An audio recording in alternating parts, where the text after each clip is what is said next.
to. Mm. Welcome, Juan Stars and fellow YouTubians. Thank you for joining me this evening. And thank you, Wayne Kealohi Powell, for joining us all the way from Australia, or not Australia, Mexico. Hawaii. Hawaii. I knew that. You were All close. the way from Hawaii. So please tell us a little bit about yourself. Well, I moved my family here in 1988 to the island of Kauai, which is the oldest island in the Pacific. We had 2 sons then, and we birthed our 3rd son here. So he's got a pretty extensive Hawaiian name. And I started teaching here in the 90s, teaching body work, shamanic body work specifically, which is a derivative of Lomi Lomi, which is, we could do a whole interview on Lomi Lomi, actually. But nevertheless, I'm a reverend, a doctor of divinity, recording artist, working on my 10th album right now. And this album is very, very popular. Came out as a companion piece for this book, which people seem to like around the world. It's now in French. It'll be in Spanish soon. And I have another book that is coming out in the fall. And la-di-da-di-da. Here we go. Well, I have to say I was listening to some of your music today, and I think some of it was on that album. And it's deep. Oh, thank you. That's what I have to say. Yeah. Yeah, well, that's a really good word, Cynthia, because what I tried to bring forward in this book was so deep that it needed this as a companion piece. It's deep tissue, deep trance work for healing cherished wounds. And those are the wounds that are carried from lifetime to lifetime quite often, or from childhood to adulthood, that are buried in the subconscious mind. And Lomi Lomi, one of the meanings I really enjoy sharing with people is to remove what doesn't belong. Take a deep breath on that one, because that is such a profound thing to even contemplate. Well, what doesn't belong? Well, if you are, and we are, love in a body, nothing else belongs. Absolutely true. What I tend to tell friends or clients, if anything that doesn't belong, if it doesn't serve your highest purpose, if it doesn't bring you inner peace, tranquility, love and light, let it go. Yeah, that's exactly it. And letting it go, that's a trick though, isn't it, Cynthia? It is. You know, I mean, one size doesn't fit all. No, absolutely not. And what I've discovered through music and through body work is spiritual intimacy can quite often be the key that turns that lock. Wow, yeah. That's provocative. What is spiritual intimacy? Well, yeah, you know, reminding people of this idea, it's beyond an idea. I mean, if you didn't have light in your body, you wouldn't be able to animate the body. So spiritual intimacy is reconnecting people to their source. And this is primarily what we do with music and with shamanic bodywork. And how we do it, it differs from person to person. A lot of it can be psychological, and a lot of it can be physical. And you can actually, we serve all aspects of all the bodies, the mental, the emotional, the physical, spiritual, the volitional, which is the body of motion. And we use all of our techniques towards clearing and cleaning, including Ho'oponopono, which is a big buzzword these days. I call it forgiveness technology. There have been more and more books out in the last 15 years about Ho'oponopono. That's another interview we could do 25 minutes on easily. But nevertheless, let's coin it as forgiveness technology and take the first step towards self-reliance, self-healing, and self-loving.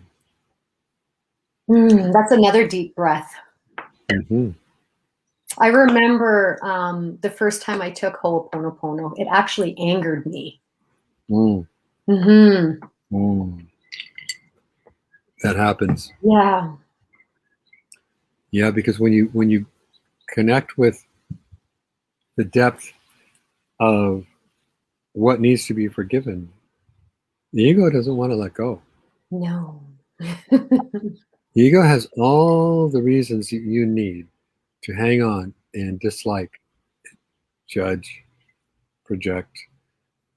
Yeah, that's its job, to hang on for dear life. Mm-hmm. Mm. We have a question from Brian. He would like to know more about shamanic bodywork. All right. The school that I came from,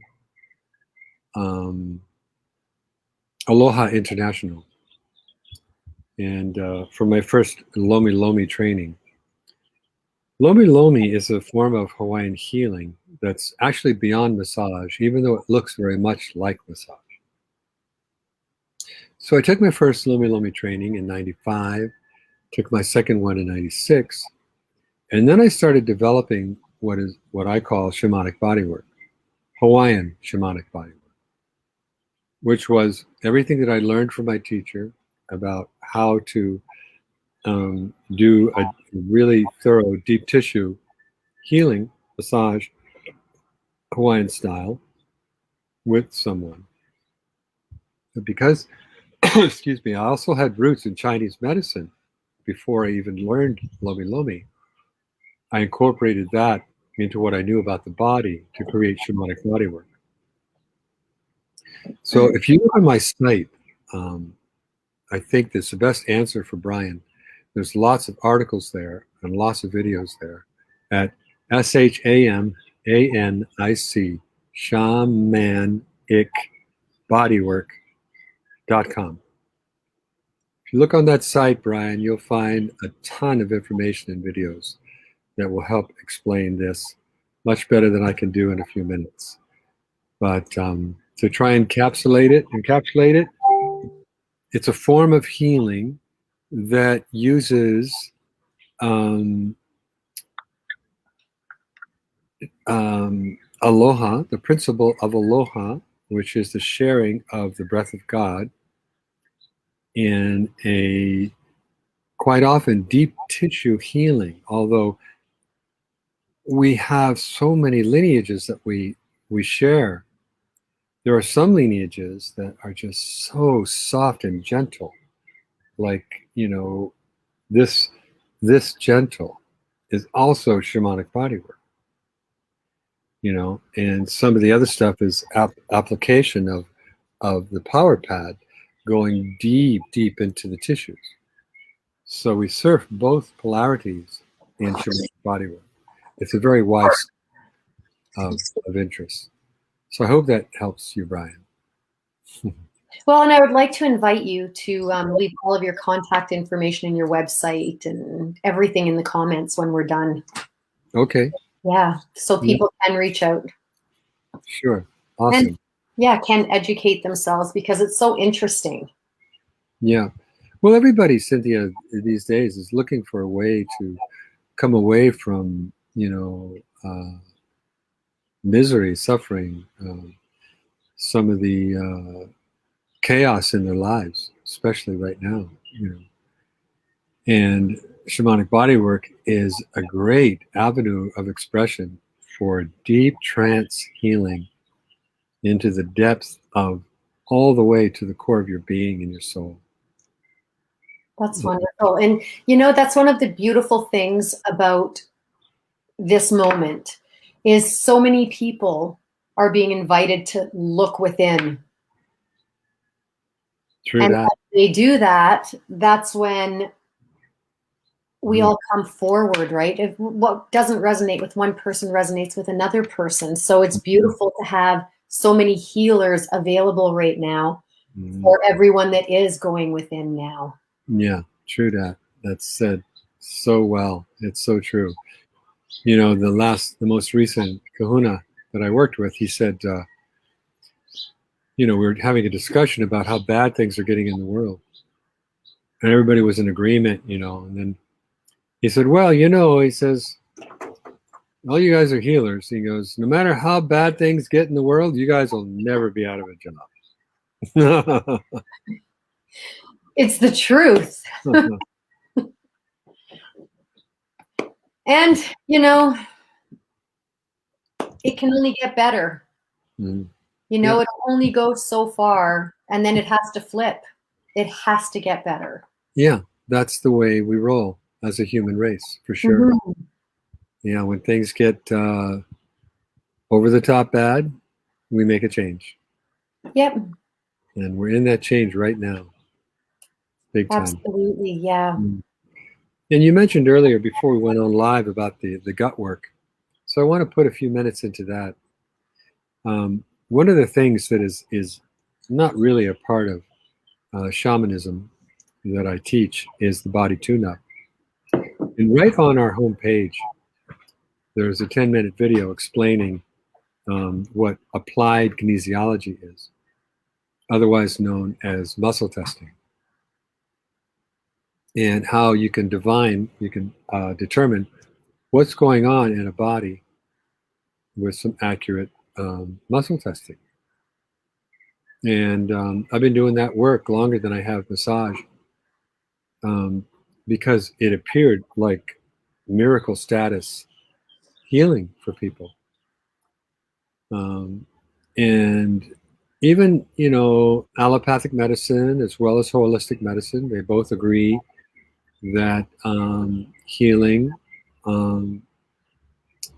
you know, inflammation of any kind, even your emotional body and your nervous system begin in the gut. So many things that they have not been able to cure for people, they have found they've always traced it back to the gut, primarily the colon. So if you look on my site in regards to that, just watch that video on the homepage at the bottom. It's an introduction to the body tune-up, which speaks a bit about leaky gut, which is a big phrase going around today, even with the doctors, you know, because there's a whole lot of pilikia going on in the gut, which is trouble. Pilikia. Big problems. In fact, colon cancer is number 3 or 4 in America. So that shows you how much of a problem we have there. Could do another half an hour on that. We absolutely could. And I know, again, for myself, that's my nervous system. If anything bothers me, it bothers me in the gut. Sure. So I really appreciated reading all of that. Mm. You know, there's a great article that was published in the UK when I was teaching there in, was it 06, 07, somewhere in there. If you go to the article section on the site, it's the first article, introduction to the body tune-up. They did a great job on it. It was published in the most popular New Age magazine there. Kindred Spirit, I believe it was called, in England. So yeah, I love talking about that because people have come away from divorce, surgery, suicide by healing their gut. It directly connects to the nervous system. Well, and the one thing I learned from watching one of your videos that you did post about that was that you can't just do this for 14 or 21 days and then go back to what you were eating, because you do more damage. You know, you slowly introduce things back into your diet, and you know, I have eliminated so much out of my diet, but there's times when I go back and have things that I know I shouldn't, and I can tell you I feel it instantly. Mm. Like that exact moment that I put it into my system. Mm. Yeah, then you have to deal with the guilt. Yep. And the discomfort. Yeah, I know. We are creatures of habit, and a lot of our habits are not um, really beneficial for, optimal health, let's say. Mm-hmm. We know that. We There, do. there's more guilt than that.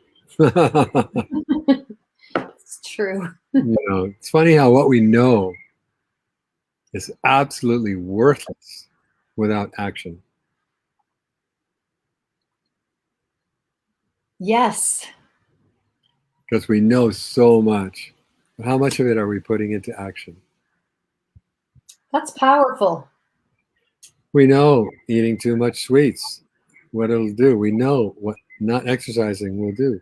We know what meditating every morning will do. But do we do these things? So, what I see, Cynthia, is that especially in America, North America, let's say, because you're in Edmonton, that's where I live right now anyway. So it's for a while. I'm deciding to immigrate. Um, there's We're a very young country if you look at the planet. We're still in adolescence in regards to how old, North American, Caucasian primarily, race is. Very young, a couple hundred years. You look back over some of the other countries that have lived through thousands of years, you know, of wars and all kinds of things, right? So, especially in America, not so much Canada. We're really we behave in a very adolescent way, and in the way we relate to other countries and the world. And what I see primarily coming into my temple for the microcosm is people who don't really know about their divinity. They don't know what's beating in their heart. They don't know how they're even alive. And that primary connection is very, very humbling. And if you don't know any of that, then it doesn't matter what you do to the earth. It doesn't matter what you do to your body. It doesn't matter what you do to your partner. But if you know that, if you know that divinity is growing through us primarily to mature the human spirit as a collective, then you start initiating things like discipline in little areas in regards to food, um, sex, all the major things, exercise. Um, I mean, even breathing, just even conscious breathing can slowly mature what's happening in all of your bodies. Just connecting to divinity and consciously breathing. So that is what I see is what I'm really helping a lot of people with is mature their adolescent self, which is connected to the whole, human race for sure. But, I think in looking at ourselves, a lot of our reactions to people are very adolescent. You know, we have authority issues. I mean, just to start with one of the biggest ones, right? It's and so when one connects with their divinity, that begins to change. When you start practicing seeing the world and others through the eyes of the angel you are, There's an angel inside of each one of us. That is how perfection, the paradox, can live in such imperfection. So we are the perfect, imperfect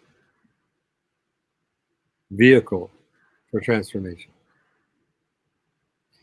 And so many people are so self-criticizing and then criticizing of others that they don't really get the benefit of that perfect aspect of themselves. They're not even looking for it. They're not even aware of it. But most of the people you and I know are, and they're cultivating that. And I call that conscious gardening, especially if you're living in community and you're sharing that with others. We're really gardening consciousness, just the way you would a physical garden. You want to grow tulips, you plant tulips. You want to grow grace, you plant grace.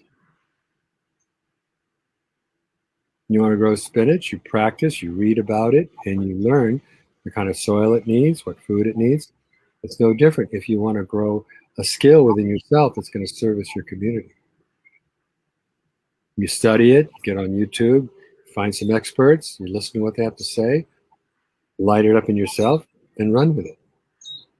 I taught myself how to play the guitar. Taught myself most of the body work that I know, and that's the answer to that question. Shamanic body work is something that I coined because I see that a shaman, they view life very differently than most people. Shamanistic, let's say, because to be a traditional shaman, you live in the bush. There's a lot of protocols around that are tribal. So I call us urban shamans,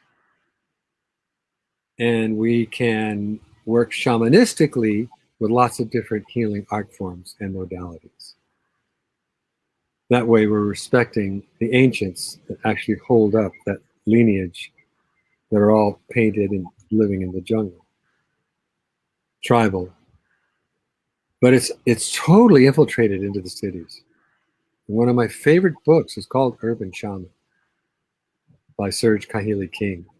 And it gives you so many techniques on how to live life in an urban community, like Clark Kent, and still have this power that's underlying when you need it.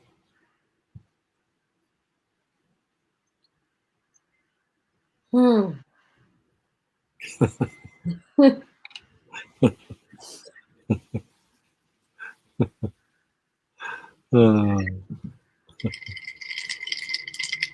mm, That's a lot to digest. yeah, I hope people can. It's recorded and people can watch it over. Absolutely, they can. Yeah, good. And there's so much meat in there. Mm-hmm. Well, that's why Jade turned us on to each other. Yes. And God bless her. She's been such a grace in my life. Such a bright soul. And she was so excited to have us meet. She thought you would be a wonderful fit, and she was absolutely right. I'm so grateful that you took the time out to be here. Yeah. Thank you. Yeah, I really love her. Yeah, I'm sure we'll be working again together soon. That's lovely. Yeah. So Yeah, I have to ask you sure. something I ask all of my guests that come on.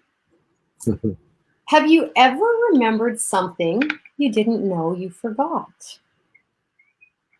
Well, I can start with I'm 70 years old. And that happens to me all the time.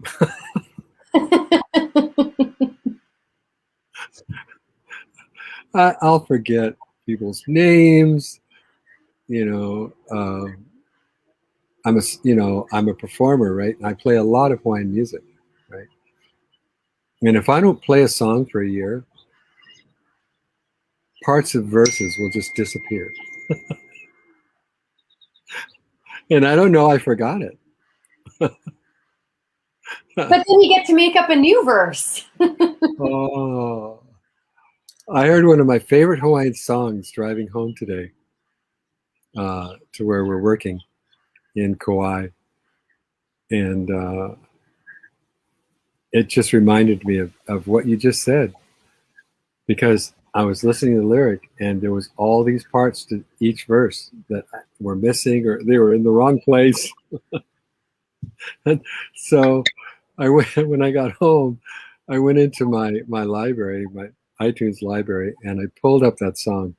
And while I made breakfast for the whole class, I just put it on repeat so I could remember what I had forgot, but I didn't know I forgot. And people's names too, it's a big challenge. I don't know that I forgot them, but I go to refer to somebody, I'm talking about somebody, and I've forgotten their name, or I'm talking to somebody and I've forgotten their name. I don't think that comes with age. I think that's something that just naturally happens. Yeah, you're probably right. Yeah. But the biggest one, wow, I'm glad I remembered this. The biggest answer to that question is your divinity.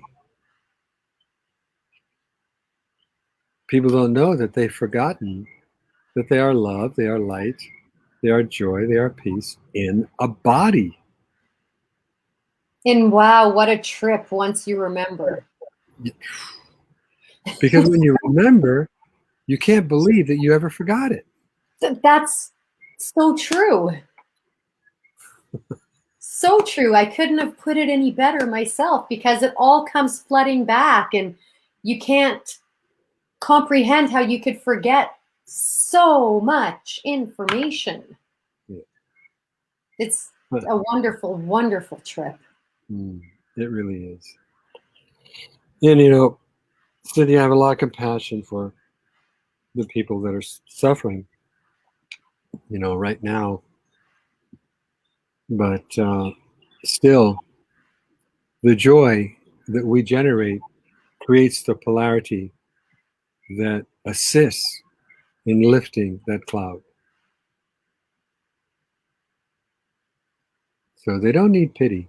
They just really need us to embrace them with our joy, just overlight all those that are suffering with compassion that's rooted in how grateful we are that we're in a body, that we're breathing, we're walking, we can taste, we can smell, we each have a different capacity towards health, but nevertheless, we are so blessed. We are. And fortunately, compassion is a language everyone speaks and understands. Mm-hmm. Some forget at times, but you can't go wrong with love and compassion. It may be shot down at first, but eventually you crack that exterior shell. Mm-hmm. Yeah, funny you should call it that, because that's usually what it takes. It usually takes a cracking open, just like a walnut or anything else, or an egg. It usually takes a cracking open. Well, we're conditioned to build up those walls and protect ourselves. Yeah. And that's a lot of years of conditioning. Yeah. It can't happen. And it doesn't usually happen overnight. I mean, sometimes it does, but normally it takes a bit longer. Well, it took 2,000 years for Jesus' message to come clean. There you go. No, seriously. I mean, what religion, did with that is it's almost unforgivable. And that in itself is a whole other segment. Yeah. Yeah. So it takes I mean, just look at the the prejudice thing, the the separation between races. I mean, slavery was abolished quite a while ago, and Blacks Matter is printed all over the world at this point. And it's like, okay, was 100 years not enough? How long is it going to be, right? Mm-hmm. So you look at the great scientists, who are sort of helping us with new icons and new ideas about those things. And being the age I am, I'm a Trekkie, and the latest, even from the '90s, Gene Roddenberry was all over that piece. It's like he's got us in the 24th century, he's got us in the 29th century, and there's peace on earth. And so what we done? Well, we've gone off the earth to find conflict or explore, where other races are at. But I could find it's pretty interesting to see that in a lot of the writing of those stories, it was only 20th century, 21st century where we were destroying ourselves. And as we started to mature, there's that word again, our consciousness, then we started to realize, especially, there's a great doc right now I want to turn everybody onto. It's called Down to Earth, the Perspective of the Astronauts. It's less than 30 minutes. And what they do, and the reason they made the doc, is to give you a point of view from circling the Earth of what it does to your consciousness. There's no borders. There's no races. There's no separation at all. It's this exquisitely beautiful, green, blue planet, white clouds, and then there's this fluorescent blue membrane around it protecting us from the sun. Flying through space, spinning so eloquently between where it's going and where it's coming from in the vastness of infinity. And that's why they made the doc. So we could have that experience. What would it look like to walk to the window of the space station and see our mother from space? It brings them to tears. The first view brings every one of them. It bursts their hearts open into tears. And that's the birth of compassion for the whole human race. So I highly recommend it. It's called Down to Earth, an astronaut's perspective. I'll leave that in the comments. Yeah, and they interview all the astronauts, and they're just like you and me. These are just people who, when they were very small, they had this vision of, walking on the moon or going up into a rocket, and they held that vision until it actually happened. So they interview each person, and they even do a spacewalk, and everyone has a cam on their head. So you're walking outside the space station, looking around at infinite space and looking at the Earth. It's like, and they said the reason we made this video is how much it changed our lives. And you guys most of you won't be able to come up here. So we're bringing it to you. And they start you from the blast. They're sitting in, when they leave the Earth. Yeah. And they finish with the capsule floating down after being in space for like weeks. Yeah. So there's a good one to contemplate divinity with. And how awesome, how quickly we could come to a compassionate nature about prejudice separation, because there's no borders, there's no countries. You know, all the weather is just spinning around the globe. And the photography is unbelievable. Unbelievable. You can't even believe how beautiful this earth is. The photography is stunning, stellar. I look forward to watching it. Yeah.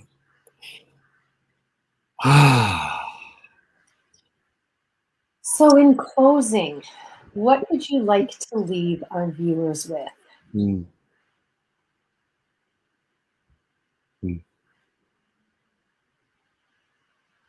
Can I sing a song? Absolutely. We have about 5 minutes? Sure. All right, I'm going to get my ukulele. Okay. Give me a few seconds. Yep.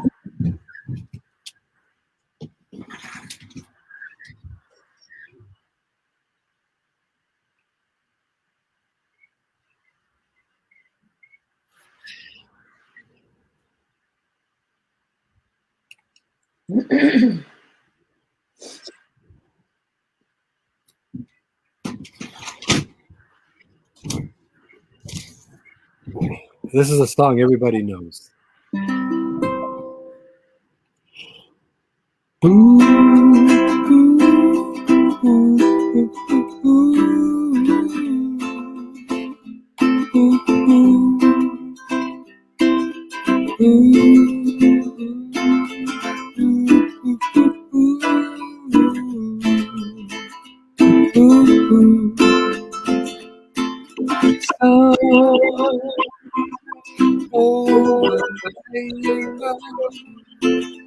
Way up high,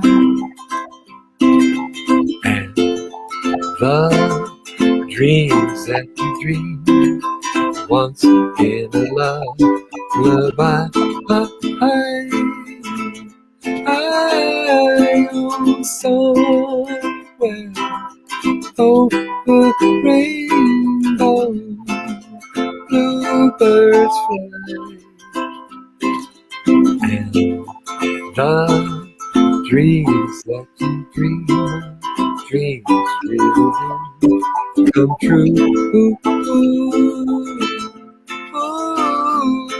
Someday I wish upon a star, wake up with clouds far behind me, where trouble melts like lemon drops high above the chimney tops. That's where you'll find me, oh, somewhere over the rainbow, bluebirds fly, and the dreams that you dare to, oh why can't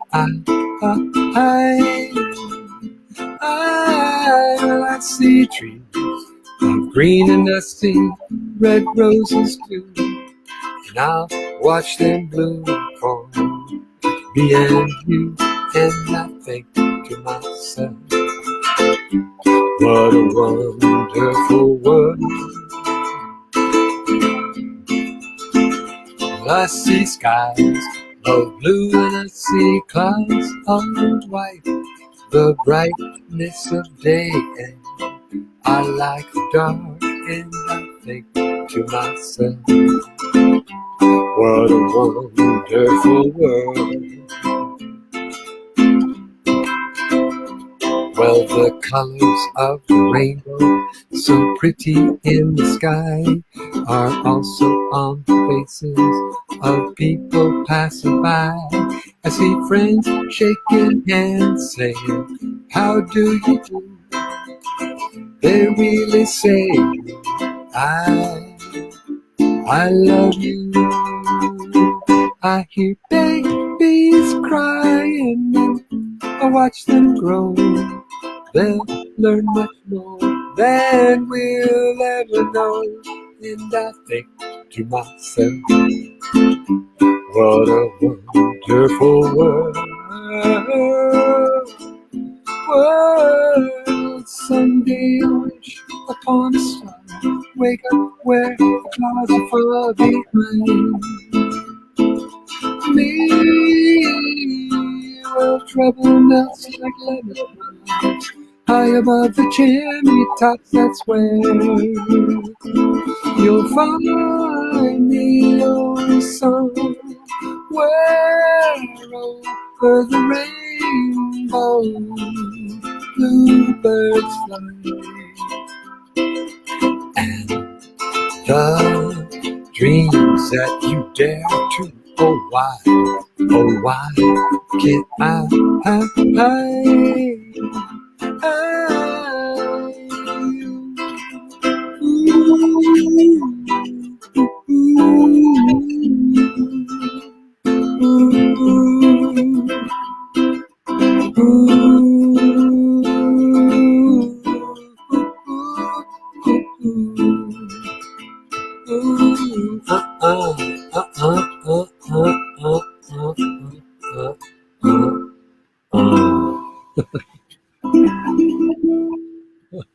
Thank you for that. Yeah, so we all go over the rainbow. It's not an option. No. So the last thought I would give them is, knowing you're going over the rainbow, who is there to forgive today?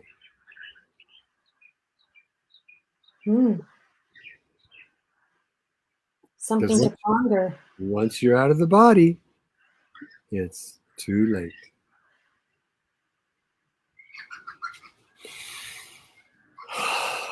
Well, that's something I'll be feeling into. Oh, thanks, Cynthia. Thank you. I would like to thank you, Wayne, for being here today. And I would like to thank my guests for joining us. I know you could be anywhere and you all chose to be here with me, and I appreciate that, and I appreciate you. I'm sending much love and peace. Namaste. Bless your heart, dear. Thank you. Aloha.